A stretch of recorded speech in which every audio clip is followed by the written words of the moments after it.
నమస్తే welcome to 69 TV news కి స్వాగతం నేను రాణి ముందుగా హెడ్లైన్స్ చూద్దాం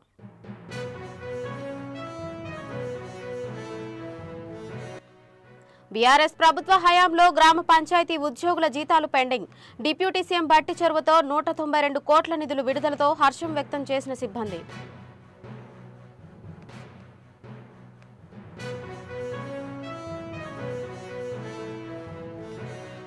స్థానిక సంస్థల ఎన్నికల్లో ప్రతి గ్రామంలో కాంగ్రెస్ పార్టీ జెండా ఎగురవేయాలి కోహెడలో మండల స్థాయి కార్యకర్తల సమావేశంలో మంత్రి పొన్నం దిశానిర్దేశం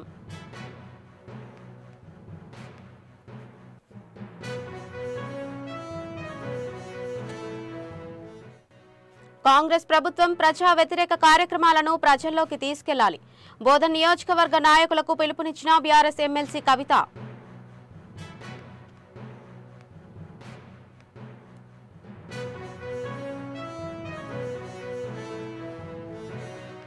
చారిత్రాత్మక మైలురాయిని చేరుకోబోతున్న టీడీపీ సభ్యత్వ నమోదు కార్యకర్తల ప్రమాద బీమాకు 42 కోట్లు చెల్లించిన ప్రధాన కార్యదర్శి నారా లోకేష్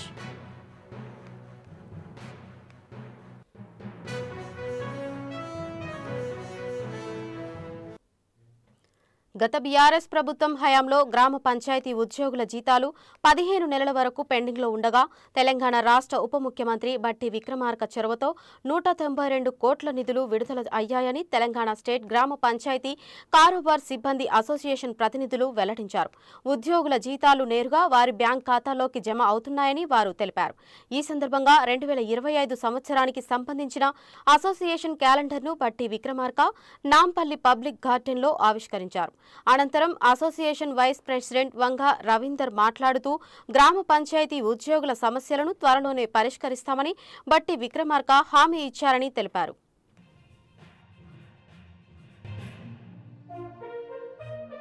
రోజు గౌరవ ఉప ముఖ్యమంత్రి బట్టి విక్రమార్క గారిని తెలంగాణ స్టేట్ గ్రామ పంచాయతీ కారోబార్ అండ్ సిబ్బంది అసోసియేషన్ తరఫున వారికి నూతన సంవత్సర శుభాకాంక్షలు తెలుపుతూ 2025 క్యాలెండరు వారి చేతుల మీదుగా ఆవిష్కరింపజేయడం జరిగినది.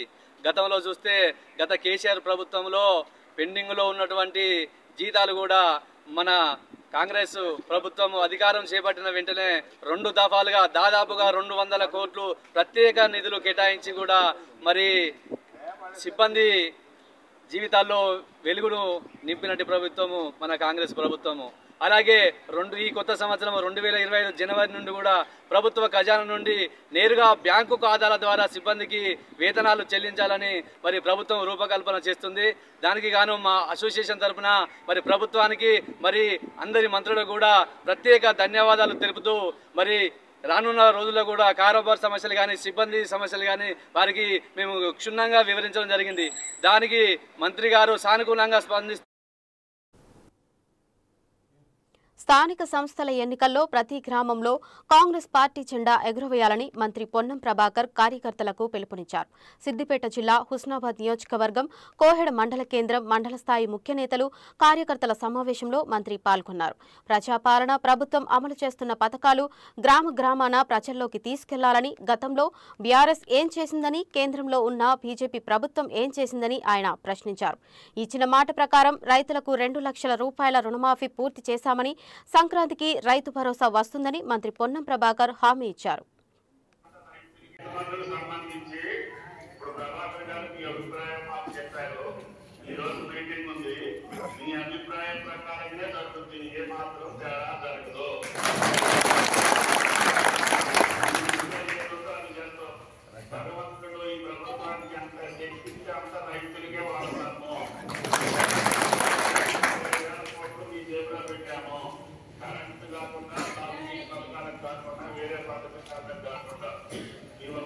రైతు జేబులోకే 30,000 కోట్లు వచ్చాయి. వాళ్ళు 10 ఏళ్ళు పరిపాలించి వాళ్ళ అవసరమైనప్పుడల్లా ఇచ్చుకుంటా పనికిరాయని గురించారు. నేను పంట చేసిన రైతుకి ఎంత ఉంటే అంత చేయాలనేది నా ప్రతిపాదన. ముఖ్యమంత్రి గారు 10 జాతీయులు ఏం తీసుకున్నా సరే ఈ మనసులో ఉన్న దానికి మాత్రం ఏ పైసా కూడా తగ్గింది. మార్కెట్ చైర్మన్ అయితే ఒక రావాలని కోరుకుంటున్నాం అందరి తరఫున. హుస్నాబాద్ సైదాపూర్ మార్కెట్ చైర్మన్లు చార్జ్ తీసుకొని మీరు ప్రమాణ స్వీకార కార్యక్రమం కూడా వెయిట్ చేస్తారు. అందరి పక్షాలు ఒకసారి తప్పట్లు కొట్టి గట్టిగా సాధన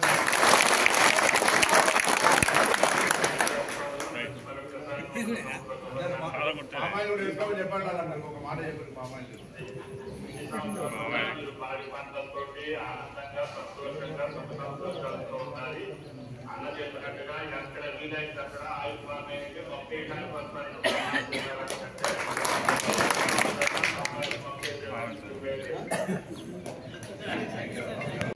డిపార్ట్మెంట్ పరంగా బస్ స్టాండ్లో కూడా తీసుకొని దాంట్లో వచ్చిన మాట్లాడాలి. ఇక్కడ ఐదు తీసుకొని పడ్డాక 4,50,000 మీరు నేను ముందు ఒక మాట డెవలప్మెంట్ మనం కూడా గెలవాలని కోరుకుంటా ఉన్నాం.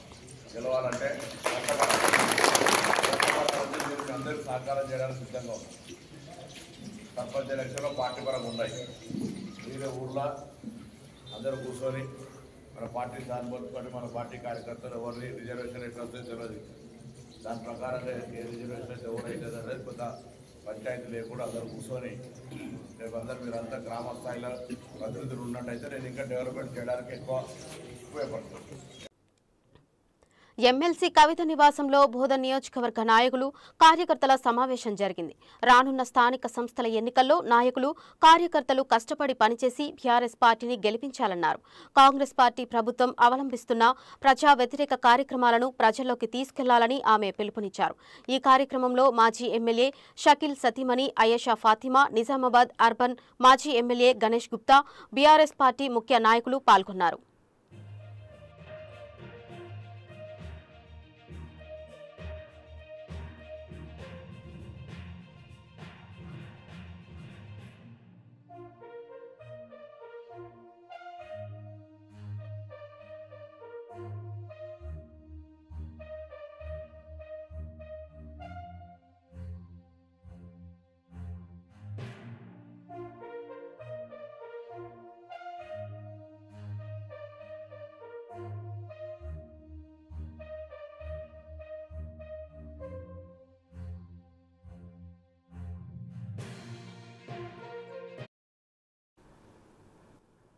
మరికొద్ది రోజుల్లో సభ్యత్వ నమోదు చారిత్రాత్మక మైలురాయిని చేరుకోబోతున్న నేపథ్యంలో 1 కోటి మంది కార్యకర్తలకు ప్రమాద బీమా కల్పించేలా పార్టీ జాతీయ ప్రధాన కార్యదర్శి నారా లోకేష్ ఇన్సూరెన్స్ కంపెనీతో అవగాహన ఒప్పందం కుదుర్చుకున్నారు.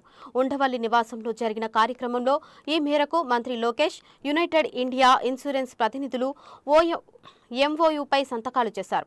1 కోటి మంది కార్యకర్తల కోసం ఒకేమారు ఇన్సూరెన్స్ సౌకర్యం కల్పించడం రాజకీయ పార్టీల చరిత్రలోనే ఇదే ప్రథమం. ఒప్పందం ప్రకారం జనవరి 1, 2025 నుంచి డిసెంబర్ 31, 2025 వరకు 1 కోటి మంది కార్యకర్తల బీమా కోసం తొలి విడతలో 42 కోట్ల రూపాయలు పార్టీ చెల్లించింది. వచ్చే ఏడాది కూడా దాదాపు ఇదే మొత్తంలో ప్రీమియం సొమ్మును పార్టీనే చెల్లిస్తుంది. ఈ ఒప్పందం ప్రకారం కార్యకర్తలకు 5 లక్షల ప్రమాద బీమా లభిస్తుంది. కార్యకర్తల సంక్షేమ నిధి సారథిగా యువనేత నారా లోకేష్ బాధ్యతలు చేపట్టాక కేడర్ సంక్షేమమే లక్ష్యంగా విప్లవాత్మక నిర్ణయాలు తీసుకున్నారు.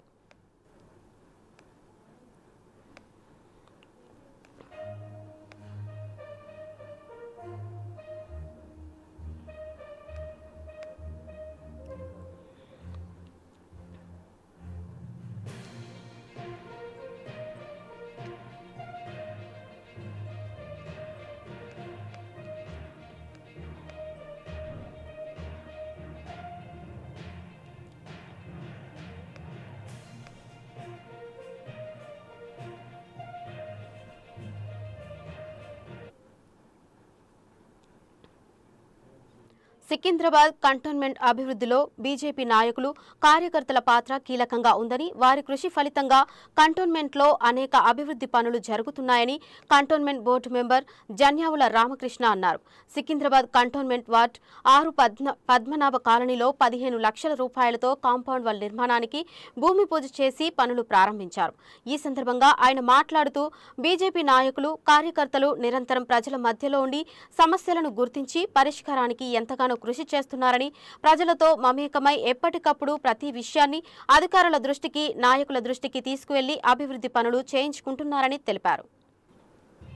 బరాబర్ పోతున్నాయి సార్. ఇన్కమ్ ట్యాక్స్ లో ఒక కాంపోనెంట్ పోతుంది, జిఎస్టీ లో కాంపోనెంట్ పోతుంది, ఎంటర్టైన్మెంట్ ట్యాక్స్ పోతుంది, పిక్చర్ లో పోతుంది, అన్నిట్లో పోతాయి. స్టేట్ గవర్నమెంట్ కి మన దగ్గర పోవాల్సిన డబ్బులు బరాబర్ పోతుంది. వాళ్ళు అన్ఫార్చునేట్ గా మనకి ఇచ్చేది 1 రూపాయి. ఈ రోజు దాకా సింగిల్ పెనీ కేసీఆర్ చెప్పలేడు, ఇప్పుడు రేవంత్ రెడ్డి చెప్పాడు. నేను 100 రూపాయలు ఇచ్చిన వీళ్ళకి డెవలప్మెంట్ కోసం. చలో పోనీ డబ్బులు లేకపోతే వర్క్ అయినా చేయాలా, అది కూడా చేస్తుంది.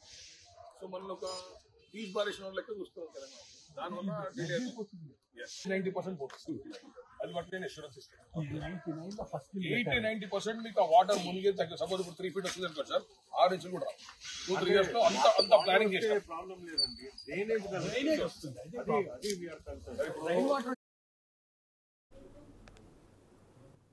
మాధాపూర్ పేస్ హాస్పిటల్లో దారుణం చోటు చేసుకుంది. ఠాకూర్ సినిమాను తలపించేలా వైద్యం చేశారు పేస్ హాస్పిటల్ సిబ్బంది. 2 రోజుల క్రితం లివర్ ప్రాబ్లంతో లింగంపల్లికి చెందిన ఎల్లమ్మ పేస్ హాస్పిటల్లో చేరింది. పేషెంట్ అడ్మిట్ సమయంలో 2,20,000 కట్టించుకున్న హాస్పిటల్ యాజమాన్యం నిన్న ఉదయం ఎల్లమ్మ ఆరోగ్యం మెరుగుపడిందని, రేపు డిశ్చార్జ్ చేస్తామని డాక్టర్లు కుటుంబ సభ్యులకు తెలిపారు. ఈ రోజు ఉదయం ఎల్లమ్మ పరిస్థితి విషమంగా ఉందని, ఇంకా 3 లక్షలు చెల్లించాలని చెప్పడంతో డబ్బులు కట్టేందుకు వెళ్లడంతో ఎల్లమ్మ చనిపోయిందని హాస్పిటల్ సిబ్బంది చెప్పారని, డాక్టర్ల నిర్లక్ష్యం వల్ల ఎల్లమ్మ చనిపోయిందని కుటుంబ సభ్యుల ఆందోళన వ్యక్తం చేశారు. 3 లక్షలు కడితేనే బాడీని ఇస్తామని చెప్పడంతో బంధువులు హాస్పిటల్ ముందు ధర్నాకు దిగారు.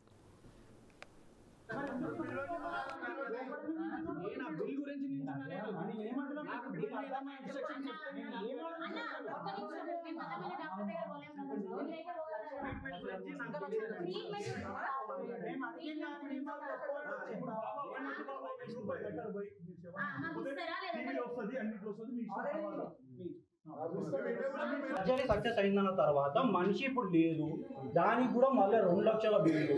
అదంటే మాకు డిస్కౌంట్ అంటాం. మళ్ళీ మనిషిని ఇంకా 5 గంటల నుంచి పెట్టుకొని మేమే ఉండి మేమే కొట్లాడి మేమే చేసుకొని మళ్ళీ 2 లక్షల బిల్లు అంటే మేమెందుకు కడతాం? బాడీ ఇచ్చేస్తే వెళ్ళిపోతాం. ఈ బిల్లు మన పైసలు మనకు రిటర్న్ ఇవ్వాలి. 5 గంటలు పట్టిందా? 5 గంటలు పట్టింది.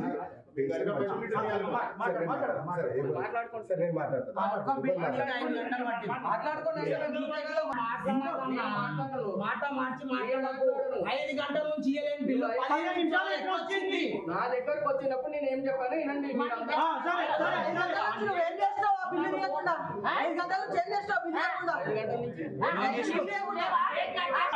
ఇప్పుడు అందరికి అర్థం కావాలంట. నేను చెప్పాను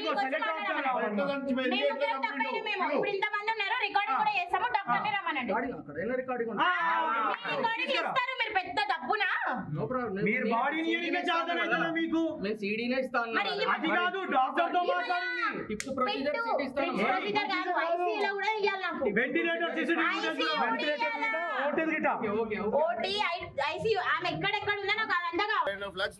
పేమెంట్ చేయమని చెప్పి మమ్మల్ని దమ్దమ్ చేస్తున్నారు. పొద్దున్న నుంచి అదే ఇప్పటిదాకా బాడీ ఇవ్వలేము.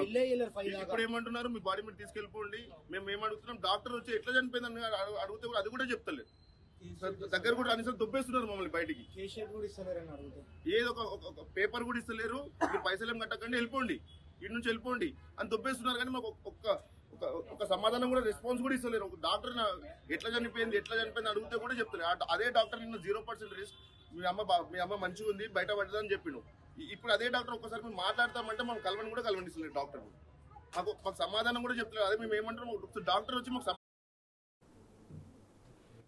బీఆర్ఎస్ నేత వినోద్ కుమార్ మాట్లాడుతున్నారు. లైవ్ లో చూద్దాం. హాలిడే 2వ తారీఖు జనవరి అంటే ఖచ్చితంగా నేటికి 6 సంవత్సరాల క్రితం పార్లమెంట్లో మరి తెలంగాణ రాష్ట్రానికి ఒక హైకోర్టు ఏర్పడ్డది. కాబట్టి ధన్యవాదాలు తెలియజేస్తూ కేంద్ర ప్రభుత్వానికి, అదేవిధంగా మీరు మాకు 24 మంది జడ్జిలనే కేటాయించారు హైకోర్టుకి, తెలంగాణ హైకోర్టుకి. తెలంగాణ హైకోర్టులో చాలా కేసులు ఉన్నాయి. ఇది ఒక బాంబే మహానగరం తర్వాత హైదరాబాదే హ్యాపెనింగ్ సిటీ, ఒక కమర్షియల్ సిటీగా ఎదుగుతున్నది, ఒక కార్పొరేట్ వరల్డ్ వచ్చింది.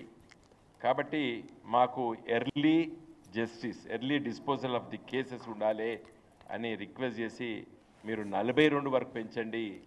మా రాష్ట్ర ప్రభుత్వము, మా ముఖ్యమంత్రి గారు మరి దానికి అయ్యేటువంటి ఎక్స్పెండిచర్, రికరింగ్ ఎక్స్పెండిచర్ అంతా కూడా మేము భరిస్తాము, సిద్ధంగా ఉన్నామని చెప్పి నేను పార్లమెంట్లో మరి లోక్సభలో అడిగిన ప్రశ్నకి మరి ఆనాటి న్యాయశాఖ మంత్రి రవిశంకర్ ప్రసాద్ గారు మరి సుముఖాన్ని వ్యక్తపరచడం, తదనంతరము మరి కొంత కాలయాపన జరిగినప్పటికీ మరి సుప్రీంకోర్టు చీఫ్ జస్టిస్గా ఎన్వి రమణ గారు చీఫ్ జస్టిస్గా అయిన వెంటనే మరి దాన్ని పరిష్కరించి తెలంగాణ రాష్ట్ర హైకోర్టుకి శాంక్షన్ స్ట్రెంగ్త్ హైకోర్టు జడ్జెస్కి 42కు పెంచడం జరిగింది.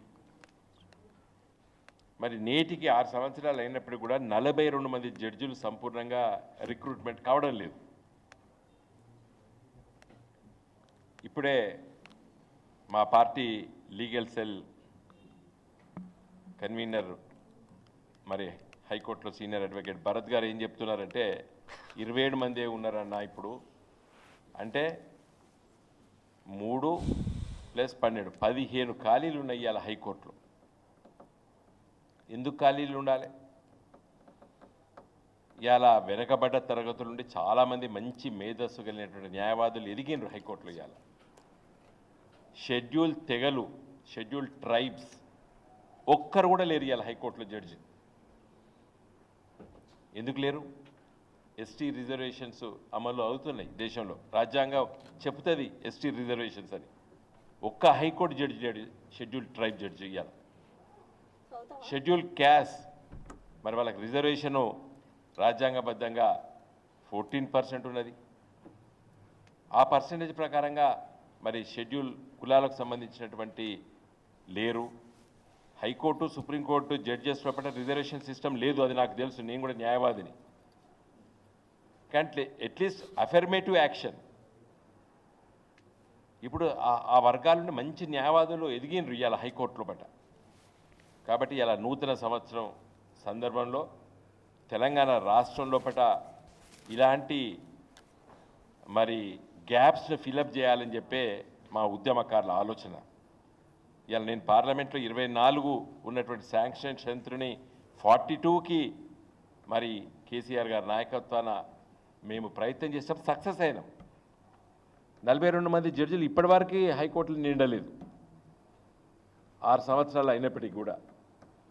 మరి ఈరోజు షెడ్యూల్ తెగలు, షెడ్యూల్ ట్రైబ్స్ పెద్ద పాపులేషన్ ఉంది. బంజారాస్ ఉన్నారు, కోయా కమ్యూనిటీకి సంబంధించిన వాళ్ళు ఉన్నారు, అదేవిధంగా మరి గోండ్ సామాజిక వర్గానికి సంబంధించిన చాలామంది న్యాయవాదులు ఎదిగినరు, హైకోర్టులో ప్రాక్టీస్ చేస్తున్నారు. ఎందుకు మీరు ఛాన్స్ ఇవ్వరు?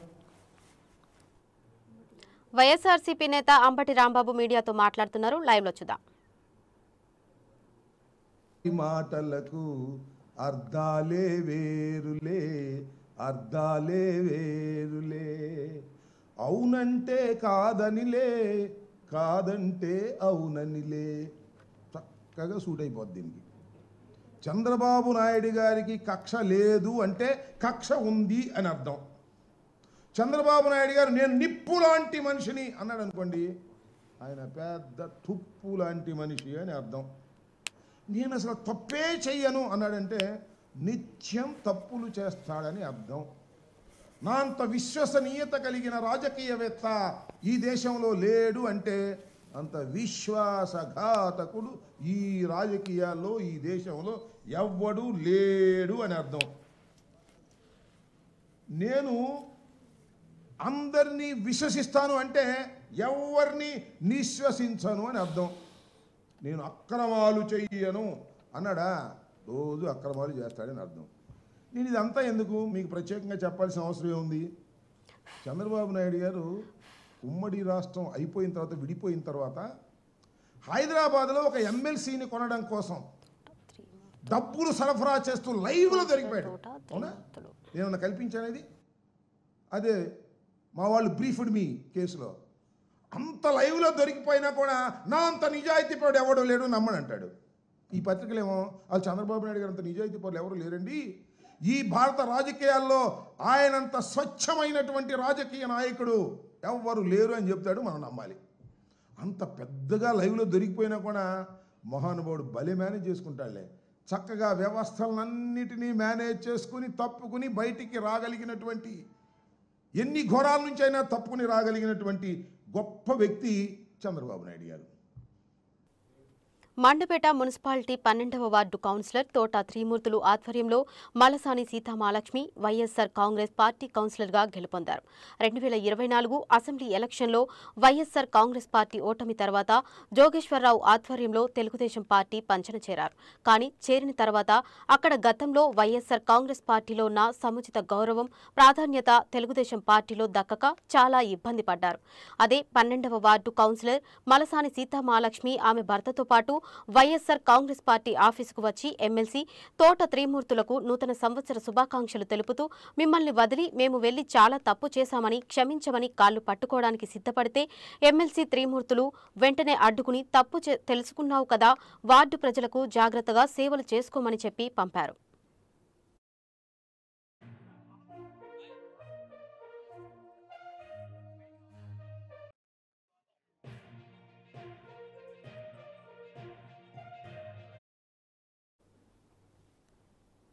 బులెటిన్ ముగించే ముందు హెడ్లైన్స్ మరోసారి చూద్దాం.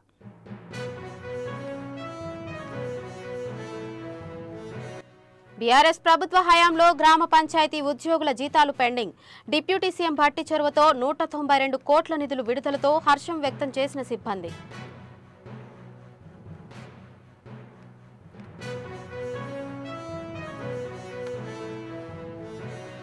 స్థానిక సంస్థల ఎన్నికల్లో ప్రతి గ్రామంలో కాంగ్రెస్ పార్టీ జెండా ఎగురవేయాలి. కోహెడలో మండల స్థాయి కార్యకర్తల సమావేశంలో మంత్రి పొన్నం దిశానిర్దేశం.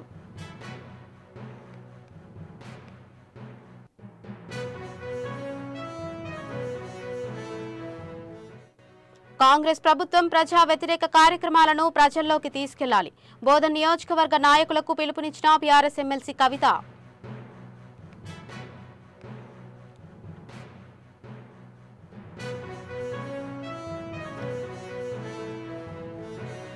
చారిత్రాత్మక మైలురాయిని చేరుకోబోతున్న టీడీపీ సభ్యత్వ నమోదు. కార్యకర్తల ప్రమాద బీమాకు 42 కోట్లు చెల్లించిన ప్రధాన కార్యదర్శి నారా లోకేష్.